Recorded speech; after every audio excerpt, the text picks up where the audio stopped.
Latest టెక్నాలజీతో చిన్న injection తో నన్ను పూర్తి ఆరోగ్యవంతురాలను చేశారు. Elite spine and pain management centre, Manikonda, Dilsukh Nagar. 33వ వర్ధంతి సందర్భంగా నకరికల్ కాంగ్రెస్ పార్టీ ఆధ్వర్యంలో రాజీవ్ గాంధీ గారి చిత్రపటానికి పూలమాలేసి నివాళులు అర్పించడం జరిగింది. ఈ దేశం కోసం మొదట తల్లిని త్యాగం చేసినటువంటి కుటుంబం గాంధీ కుటుంబం. ఆ తర్వాత రాజీవ్ గాంధీ గారు కూడా ఈ దేశం కోసం ఎల్టీటీ చేతిలో హత్య చేయబడ్డాడు. ఈ దేశం కోసం యువ నాయకునిగా, ఈ దేశ ప్రధానమంత్రిగా అనేక సంస్కరణలు తీసుకొచ్చినటువంటి వ్యక్తి రాజీవ్ గాంధీ గారు. 1986లో అప్పుడు మన్మోహన్ సింగ్ ఆర్థిక మంత్రిగా ఉన్నప్పుడు నూతన ఆర్థిక విధానాల్ని రాజీవ్ గాంధీ పాత్ర చాలా గొప్పది.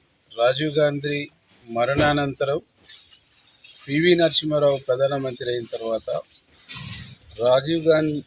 రాజీవ్ గాంధీ తీసుకొచ్చినటువంటి అనేక సంస్కరణలు, అనేక చట్టాలు, అప్పుడు తీసుకుంటున్న ఆన్లైన్ సిస్టమ్ కానీ, కంప్యూటర్ సిస్టమ్ కానీ, టెక్నాలజీ కానీ, భారతదేశంలో టెక్నికల్ సిస్టాన్ని తీసుకొచ్చిన దాంట్లో రాజీవ్ గాంధీ పాత్ర చాలా గొప్పది.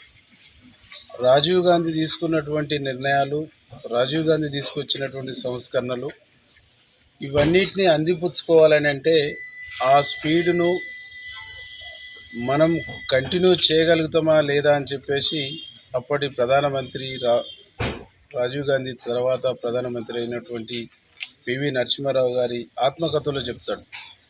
ఏం చెప్తాడంటే, నేను రాజీవ్ గాంధీ పాత్రను పోషించాలి, దాన్ని పరిపుష్టి చేయాలంటే నేను చాలా కష్టపడవలసి వచ్చింది. రేయిం బౌలు కష్టపడి మళ్ళీ నేను ఆ వయసులో చదువుకోవాల్సినటువంటి పరిస్థితి. చాలామంది నిపుణులని, చాలామంది ఆర్థిక నిపుణుల్ని, చాలామంది టెక్నికల్ నిపుణుల్ని సంప్రదించేసి వారి సహకారం తీసుకొని వారి స్టడీని నేను అధ్యయనం చేసి తన యొక్క ఆశయాల్ని, తన యొక్క లక్ష్యాన్ని ముందుకు తీసుకుపోయినాను అని చెబుతూ రాజీవ్ గాంధీ గారి యొక్క గొప్పతనం, రాజీవ్ గాంధీ గారు బతికుండి ఉంటే భారతదేశం పరిస్థితి ఇంకో రకంగా ఉండేది. టెక్నికల్ రంగంలో, ఆర్థిక రంగంలో ప్రపంచంలోనే దేశం నెంబర్ 1 స్థానానికి వచ్చేటువంటి అవకాశం ఉండేది. అంత గొప్ప విజన్ ఉన్న, అంత గొప్ప దార్శనికత ఉన్నటువంటి లీడరు రాజీవ్ గాంధీ అని చెప్పేసి పివి నరసింహారావే కొనియాడినటువంటి సంగతిని కూడా గుర్తు చేస్తూ, ఈరోజు ఆ గొప్ప మహనీయుని యొక్క స్ఫూర్తితోని ఈ రాష్ట్రంలో కాంగ్రెస్ పార్టీ ఈ రాష్ట్ర అభివృద్ధి కోసం, ఈ రాష్ట్ర అనేక సంస్కరణలు తీసుకురావడం కోసం ముందుకు పోతూ ఉంది. దేశంలో కూడా ప్రజల ఆశీర్వాదంతో కాంగ్రెస్ పార్టీ అధికారంలోకి వస్తుందని చెప్పేసి అనేక మంది పెద్దలు, అనేక మంది అధ్యయనం చేసినటువంటి వాళ్ళు చెప్తాం. ఈరోజు ప్రధానమంత్రి నరేంద్ర మోడీ యొక్క ప్రకటనలు చూస్తుంటే, రాహుల్ గాంధీ మాట్లాడుతున్న మాట తీరు చూస్తే అర్బన్ నక్సలైట్ మాట్లాడినట్టున్నది. రాహుల్ గాంధీ ఉపన్యాసం మావోయిస్టుల ఉపన్యాసం లాగా ఉన్నదని చెప్పేసి ఆరోపణ చేస్తాం. అంటే ఎంత అక్కసుతో ఆ ఫ్యామిలీ పట్ల, ఆ కుటుంబం పట్ల నరేంద్ర మోడీ ఉండదనేటువంటి విషయం ఇలా మనకు చాలా స్పష్టంగా కనిపిస్తుంది.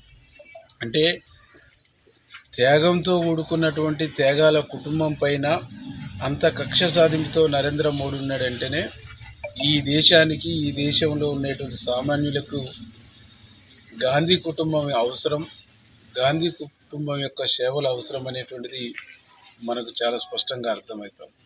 కాబట్టి జరగబోతున్నటువంటి రాష్ట్రాల ఎన్నికలు ఉండేటువంటి ప్రజలందరూ కూడా తెలంగాణ ప్రజల తరపున మనమందరం ఇండియా కూటమికి ఓటేసి ఇండియా కూటమిని అధికారంలో తీసుకొస్తేనే ఇక్కడ సామాన్యునికి భద్రత, ఇక్కడ చదువుకుంటున్నటువంటి వాళ్ళకు ఉద్యోగ అవకాశం, ప్రభుత్వ రంగ సంస్థల్ని కాపాడుకునేటువంటి అవకాశం మనకు తప్పకుండా ఉంటుంది. అది రాహుల్ గాంధీ గారు ప్రధానమంత్రి అయితే ఈ దేశంలో యువతకు, ఈ దేశంలో మహిళలకు, ఈ దేశంలో ఎస్సీలకు, ఈ దేశంలో ఎస్టీలకు, ఈ దేశంలో కార్మికులకు మేలు చేస్తాడు, మంచి చేస్తాడని చెప్పేసి తెలియజేస్తూ రాజీవ్ గాంధీ గారి యొక్క స్ఫూర్తితోని నకరికల్ నియోజకవర్గ కాంగ్రెస్ నాయకులం, కార్యకర్తలం అందరం కూడా ముందుకు పోతూ ఆయన యొక్క గొప్ప దార్శనికత ఏదైతుందో దాన్ని మేము కొనసాగిస్తామని చెప్పేసి తెలియజేస్తూ ముగిస్తాం. మరిన్ని వీడియోస్ కోసం ఛానల్ ని సబ్స్క్రైబ్ చేయండి, లేటెస్ట్ అప్డేట్స్ కోసం వాట్సాప్ ఛానల్ ని ఫాలో చేయండి అండ్ లింక్ డిస్క్రిప్షన్ లో ఉంది.